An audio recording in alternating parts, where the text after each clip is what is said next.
Alright, I'm going to bring up another case. This one is called CT crash. So this guy actually, I think, fell asleep at the wheel and crashed into a CT scanner. No, not really. He's a 43-year-old male. He presents after falling from a roof around 10 to 12 feet. Seems like it always changes every time you hear someone say it, but let's say 10 to 12 feet. And his complaint is that he's got back pain. His blood pressure is holding pretty steady. It's 100/54. His heart rate's 62. And his abdomen's pretty soft. But he is complaining of pain. He does seem to be in a fair amount of pain. So, you're worried this guy could be injured. But he looks stable. And his ultrasound, this ultrasound is not subtle. Alright, so there is a good bit of fluid in his abdomen. So this is towards the tip of the liver on the right. We see Morrison's pouch has got fluid in it here. There's fluid all up around the liver, kind of surrounding it. It's just swimming in blood. And then, there's kidney, spine back here, diaphragm. The chest doesn't look to have any fluid in this view.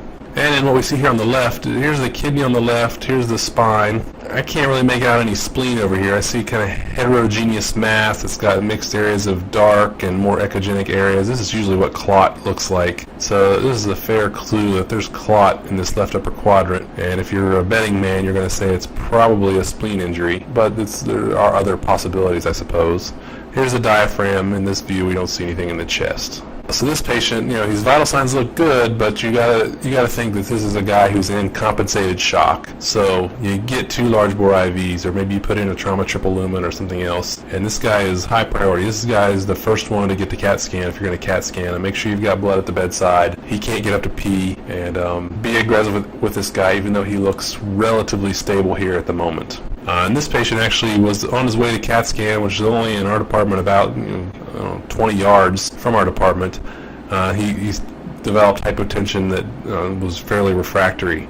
And so his CT was canceled, and he was taken up to the operating room for an X-lap where he had a splenectomy. He had not a perfect post-op course because he did have a lot of post-op swelling, and his abdomen had to stay open for a while, but he eventually had his abdomen closed and was able to walk out of the hospital, but it took a while because he had a pretty bad injury. So lessons from this patient, I think this is true in pretty much every emergency patient, but especially trauma patients. The earlier you can find these things, the better. You could have argued, well, he's stable, he can go to CAT scan, we don't need a fast exam. But the fast exam told you things, it gave you clues to his injuries sooner than the CAT scan could do, and that's pretty useful. Otherwise, this guy probably would have had to wait another 15, 20, 30 minutes until his CAT scan was done and interpreted before we would have known the extent of his injuries. And those minutes can make a big difference in a patient who's in shock, compensated shock. And just another thing about fast exams, it has been shown that the amount of fluid seen on the fast exam can be a predictor of the need for operative intervention. And so